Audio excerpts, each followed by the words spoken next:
episodio de Códigos del Multiverso. Yo soy Ricardo Ferrón de Música Cuántica TV y esta vez quiero compartirles una historia muy peculiar de una mujer no menos peculiar, cuya atención estaba enfocada en cosas muy diferentes entre sí, pero que también la convirtieron en una gran maestra del multiverso por las diferentes actividades que realizó, y especialmente aquí hacer mención de su gran poder creativo, su creatividad y de este invento que realizó en afán de ser de alguna forma un apoyo para el ejército aliado que luchaba contra los países que dominaban los nazis en la Primera Guerra Mundial. Su nombre de bautizo es Hedwig Eva Maria Keisler, quien naciera un 9 de noviembre de 1914 en Austria, hija de un banquero de la ciudad de Lemberg e hija de una reconocida pianista de Budapest, quien de entrada en su infancia le enseñara a tocar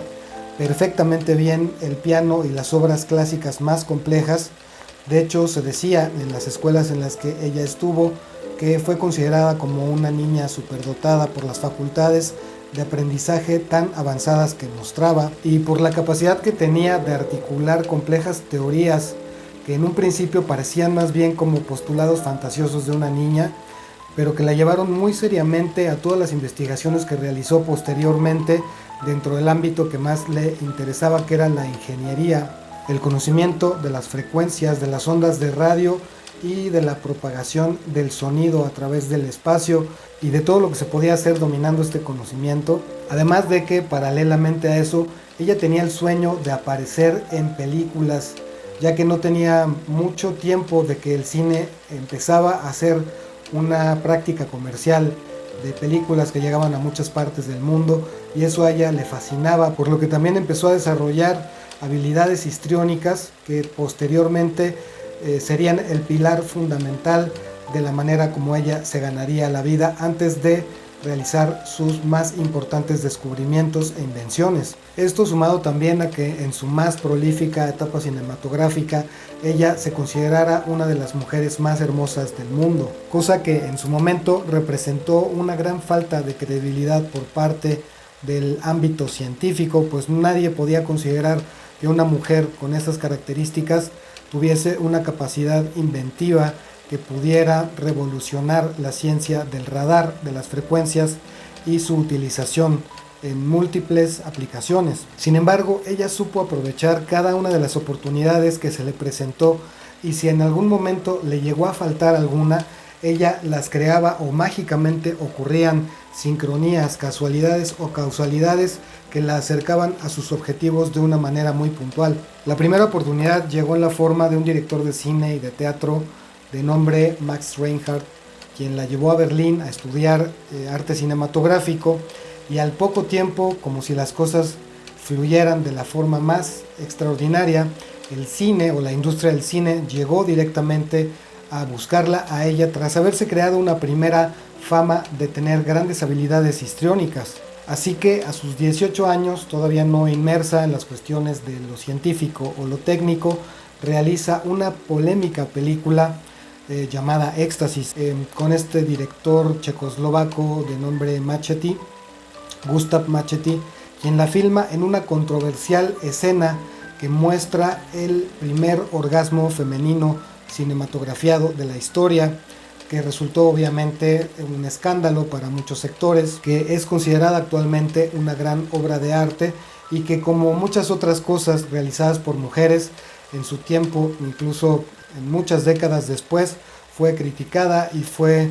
quitada por completo de cualquier foro cinematográfico, y su distribución quedó completamente vetada en la mayoría de todos los países, especialmente los que se encontraban en guerra, que eran muchos. Llovieron censuras y condenas por parte del Vaticano. Obviamente sus papás estaban horrorizados y sumamente escandalizados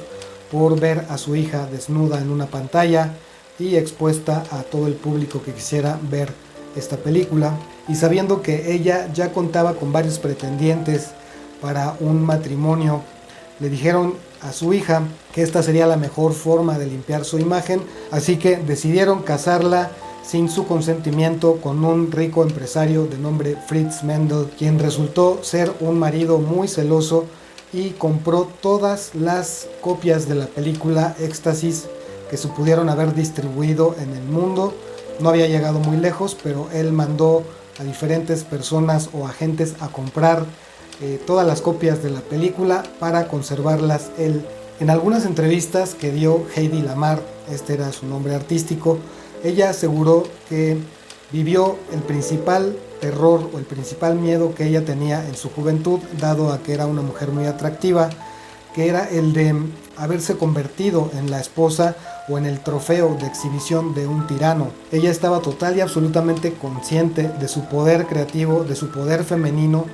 y pues por eso expresaba repetidamente que no quería de hecho ser la esposa de ningún hombre que tuviese que ver con un cargo de poder o que tuviese que ver con la guerra o con cualquier otra situación de mando o de autoridad. Así es que ese temor la llevó a convertirse en la esclava del famoso castillo de Salzburgo y presa de todo tipo de humillaciones, de todo tipo de órdenes y sobre todo de una vida completamente infeliz bajo el dominio de Mandel, su esposo. Es en esta situación en la que ella recupera su inquietud por la ingeniería y por estos estudios, y dado a que su esposo hacía continuas reuniones con todo tipo de personajes involucrados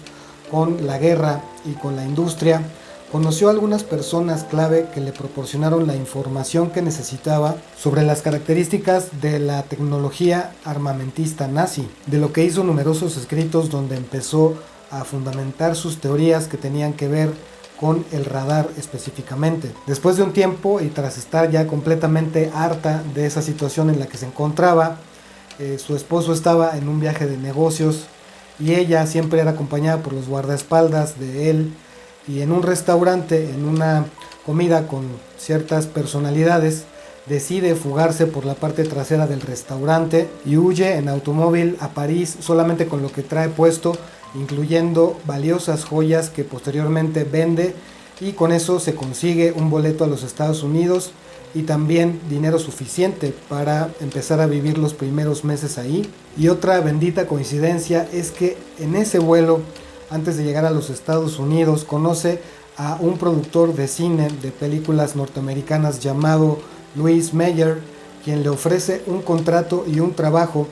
que ya tenía garantizado antes de llegar a los Estados Unidos, pero que tenía que cambiar su nombre, tenía que conseguirse un nombre artístico y no podía llamarse del mismo modo que como se llamaba en su país de origen. Y de los nombres que eligieron quedó Hedy Lamarr, en memoria y también como un honor a una actriz de cine mudo llamada Bárbara Lamarr. Así que sobre el Atlántico ella firma su contrato verbalmente con Metro-Goldwyn-Mayer, convirtiéndose posteriormente en una de las actrices más glamorosas de su tiempo. Sin embargo, ella nunca olvidaría que en repetidas ocasiones escuchara conversaciones de su esposo con diferentes generales y con militares del ejército nazi, y había escuchado las terribles crueldades y vejaciones que sufrían las personas que eran sometidas bajo este ejército, bajo los nazis,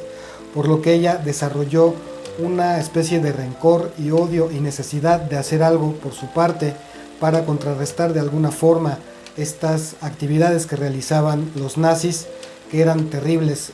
durante los tiempos de guerra, por lo que le dice a su nuevo jefe Mayer que ella realizaría todas las películas que desearan siempre y cuando le respetaran su tiempo para continuar con sus estudios de ingeniería y con sus labores de inventos que estaba por realizar. Específicamente uno que quedaría posteriormente patentado con un nombre sumamente simple: Secret Communication System. El sistema concebido por Hedy partía de una idea tan simple como eficaz. Se trataba de transmitir los mensajes u órdenes de mando, fraccionándolos en pequeñas partes, cada una de las cuales se transmitiría secuencialmente cambiando de frecuencia cada vez, siguiendo un patrón pseudo-aleatorio. De este modo, los tiempos de transmisión en cada frecuencia eran tan cortos y además estaban esparcidos de forma tan irregular que era prácticamente imposible recomponer el mensaje si no se conocía el código de cambio de canales. El mensaje o la orden emitida utilizaba un sistema binario modulando la frecuencia portadora con una señal de baja frecuencia fija de 100 o 500 Hz, lo que permitía añadir filtros sintonizados a estas frecuencias en el receptor para eliminar las señales parásitas, mejorando la calidad de la recepción. El receptor estaba sintonizado a las frecuencias elegidas para la emisión y tenía el mismo código de cambio, saltando de frecuencias sincrónicamente con el transmisor. Así que esto fue conocido como transmisión en espectro ensanchado por salto de frecuencia. A pesar de tener su experimento ya casi listo, faltaba solamente un detalle que Lady Lamar no había logrado resolver, que tenía que ver con la sincronización de las frecuencias y la forma en la que se disparaban para conseguir una precisión exacta de la información que iba a recibir el dispositivo. Así que nuevamente la bendita coincidencia se presentó en la forma de un pianista que producía escandalosas obras musicales. Utilizaba inclusive hélices de aviones, sirenas que se usaban en la guerra en sus conciertos, por lo cual muchos de ellos fueron clausurados y cerrados. Pero en alguno de estos conciertos el pianista de nombre George Antheil había sincronizado perfectamente bien 16 pianolas eléctricas, de esas que funcionan automáticamente, y había desarrollado un sistema para que sonaran exactamente al mismo tiempo, cosa que Heidi estaba buscando para lograr la sincronización perfecta en su dispositivo. Este invento, a pesar de que era perfectamente funcional, no se llegó a utilizar en esos momentos, y además es el fundamento detrás de la tecnología Bluetooth o Wi-Fi que se utilizaría muchas décadas después, que empezaría a desarrollarse a partir de la década de los 60 y que sus investigaciones también seguirían siendo fundamentos de estas tecnologías. Después de patentar su invento, buscó apoyo de la National Inventors Council, quien rechazó muy amablemente su invento, diciéndoles que ellos no tenían la capacidad ni tampoco el interés de fondear o subsidiar, y prácticamente le dijeron: tú vete a hacer películas y a nosotros déjanos la tecnología, por lo que ella de cualquier manera no se ofende ni se inmuta, como decimos también, y busca apoyarse junto con algunas amistades para realizar ya de una forma completamente seria y profesional la fabricación de su invento. Así que, como dato curioso, ella hizo algo muy chistoso, que fue de alguna manera también como a modo de burla a esta institución que no la apoyó. Realizó una campaña junto con un representante de una institución artística de Nueva York. Realizó una campaña en donde se generaban unos bonos que iban a dar a un fondo para investigaciones y también para beneficencia, de lo cual también parte de eso lo destinarían a la fabricación de su proyecto y a subsidiar sus invenciones. Y la campaña consistía en que quien aportara $25,000 a la causa recibiría un beso de Heidi Lamar, y pues la campaña resultó sumamente exitosa y juntaron $7 millones que fueron repartidos entre diferentes instituciones de beneficencia, de investigación, y con lo que le quedó a ella subsidió la realización o la materialización de su invento. Para comprender sencillamente para qué servía el invento de Lady Lamar, en su principio fue para evitar que la señal de los torpedos fuera interferida, y esto en favor de las fuerzas aliadas, entre ellas Estados Unidos, que luchaban contra el ejército nazi y que estaban devastando muchas zonas marítimas y también terrestres por medio de diferentes tipos de señales con las que controlaban sus armamentos. Pero ella tampoco estaba tan consciente de las múltiples y variadas aplicaciones que tendría su tecnología en el futuro, entre ellas el GPS y, como les digo, el Bluetooth y el Wi-Fi.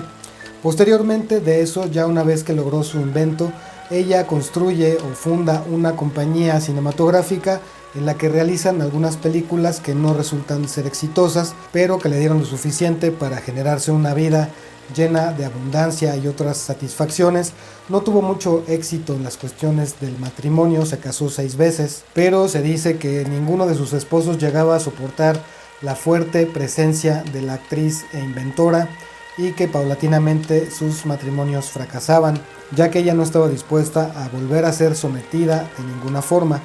Otro dato curioso también de su vida y de sus invenciones fue que ella inventó una pastilla con la cual se podía convertir el agua en refresco, y también había ideado un sistema de nuevas señales de tránsito o de tráfico que nunca se llegó a implementar, pero también está dentro de sus invenciones o dentro de sus ideas creativas. Su historia termina con una vejez tranquila el 19 de enero del año 2000 en Carlsberg, y ella pide que sus cenizas sean esparcidas, parte porque otras las utilizaron para diferentes cosas, para hacerle homenajes, pero la mitad de las cenizas fue esparcida en los bosques de Viena de acuerdo a su último deseo. Así es que esa es una breve historia, una breve reseña de muchas que seguramente vivió esta extraordinaria maestra del multiverso que fue Heidi Lamar, o Lady Lamar como también se le conoce. Espero que les haya gustado este resumen y pues nos vemos en próximos videos.